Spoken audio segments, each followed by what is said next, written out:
You know that feeling when there's just someone who drives you crazy? It could be that maybe just the sound of their voice is annoying, or maybe they have a sneeze that you don't like. Or, I lived with someone once, and by the end of the year, there were just little things that had irritated me until the way that she walked, the way that her hips moved as she walked up the stairs used to drive me insane. Now, that doesn't make much sense. Sometimes there are crazy things that make no sense, that just mean that we don't get on with people, or maybe we don't appreciate people. Sometimes there are more logical or realistic reasons why we don't get on with someone. Maybe they've hurt us in the past, or they've proven themselves to be untrustworthy, and that's really difficult. Either way, our passage today from Romans says that we are to have the same mind that Jesus has towards one another. It says, accept each other as he has accepted you, or we could say welcome one another as he has welcomed you.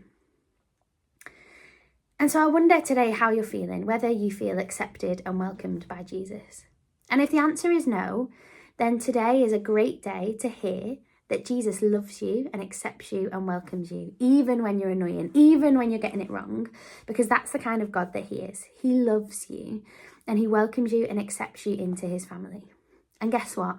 We as the church do that too, because we want to have the same mind as Christ. And so we say, however you have acted, however you've behaved, however you've spoken, however you've dressed, however you've lived, whatever it is, you are welcome here. You are accepted here because Jesus loves, welcomes and accepts you, and so do we.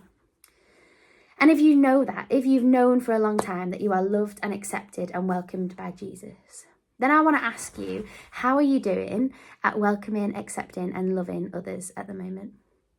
How would you feel if someone came into church or came into your home even who dressed differently to you, or who spoke differently to you, or whose morals were different to yours? What would you think?